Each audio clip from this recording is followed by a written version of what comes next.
Yeah.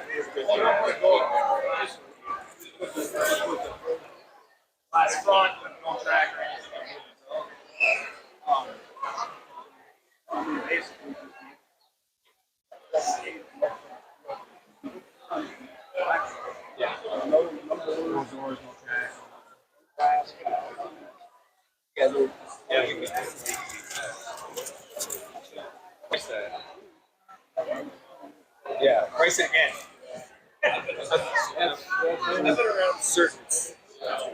So I was paying like 24 per window. What's up, guys? It's Mickey, and I am here with Jim from Next Level Displays. How you doing? Get the name right? Yeah. Okay. Too many names today. All right, so what got you started in this hobby? I remember when I met you, you guys were breeding a lot of boas and stuff like that. Which we still do. A lot of boas. Still have ball pythons. We were kind of backing off on breeding that because business has been kind of going a different direction for us now. But we still keep a lot of reptiles. I mean, it's all started from kids playing with frogs, right? If you want to go, everybody's story, right? It's a box turtle or a frog. We're still breeding quite a few boas. I've got some cluebirds we're breeding and hognose, black milks. Oh, cool. I like the black milks. So now you guys do the Next Level Displays. You guys came out with a revolutionary new display some years back. I remember you guys debuted it at my St. Louis show, didn't you? Yep, I actually did. Let's talk a little bit about that display. Well, it's basically an all-in-one, all-inclusive display that heat and lights are included in this display and can be used with the units are closed or open. Mm-hmm. The whole idea around it was keeping the animal healthy and fast setup of the shows.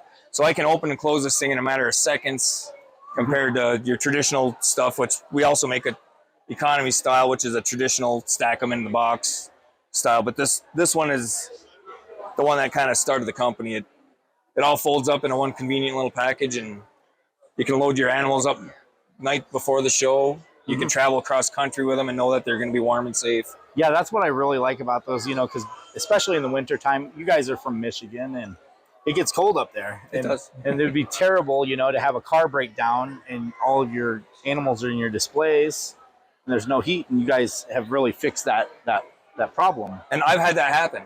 It wasn't a breakdown. It was something that was my fault, but we were stranded on the side of the road. Mm-hmm. I carry around for when the vehicle can't run, I carry around one of those camping batteries. They call them a solar generator. Yeah. So I can plug into that if the vehicle's not running as well. So that saved my butt in that scenario.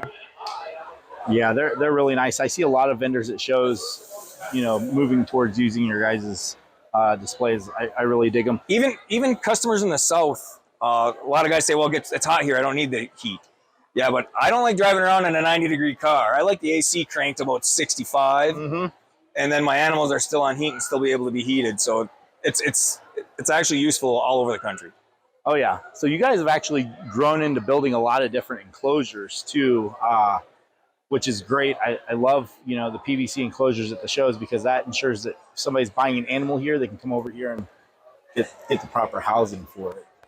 Yeah, that kind of opened up when I started with the displays. We bought the machinery to make the displays, and that kind of led into other things. One thing that you're a little bit off on is our material is not PVC. Oh. Our material is high-density polyethylene. A little bit different. The machine's a lot nicer. PVC, most people don't know, is if it burns, it turns into a poisonous gas, real similar to mustard gas. Yeah. HEP does not. I mean, you don't want to breathe the smoke off of any plastics, but you really don't want to breathe any fumes off of PVC. It's really bad stuff. Yeah. So because we use this material for the displays, it kind of made sense to use it for all the products across the board. Cool. Yeah, I didn't know the difference. So and I didn't know when I started. That's something that just came out after dealing with the materials for a couple of years.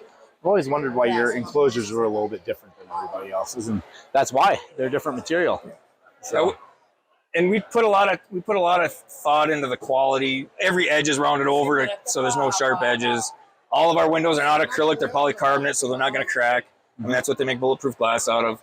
All the cages have key locking locks, so keep little fingers out and little worms in. Well, it's really helpful because you guys are reptile keepers, so you know what works and what doesn't work whenever it comes to building the enclosures. For the most part, and a lot of our intuition that goes into these comes from all the customers. Oh yeah. And the customers will come back with feedback. Hey, we think this should be this or this should be that, and that either makes variations or options, or we make a complete change. And like, you're right, that's the way it should be. So yeah, it's like, hey, that works perfect. Thanks for pointing that out. there's nobody that knows it better than all the people that are using it collectively. Nobody knows exactly how to keep the animal perfect, right? The perfect scenario would be if they were out in their wild doing their thing. Yeah. But to keep them as a pet, it just comes over years and years of study and coming to a trial and error. Exactly. A lot of times.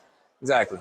Awesome. Well, thank you so much for being here, Jim. And where can these guys get a hold of you if they like your PVC cages, or maybe they're a vendor that wants to get some displays? We're active on social media, so we got Facebook, Next Level Displays LLC. We'll find it the quickest. We're on Instagram under Next Level Displays. Our website, next-leveldisplays.com. Or they can, my phone number's out there on business cards all over the country too. They can always just reach out with a phone call. I learned that early on. I don't put my phone number on anything anymore. Yeah, I want to be there if anybody needs anything. If it's for one of the animals or one of the enclosures, I answer my phone, not in the middle of the night, but all hours of the day I'm available. All right. Well, thank you so much. Absolutely.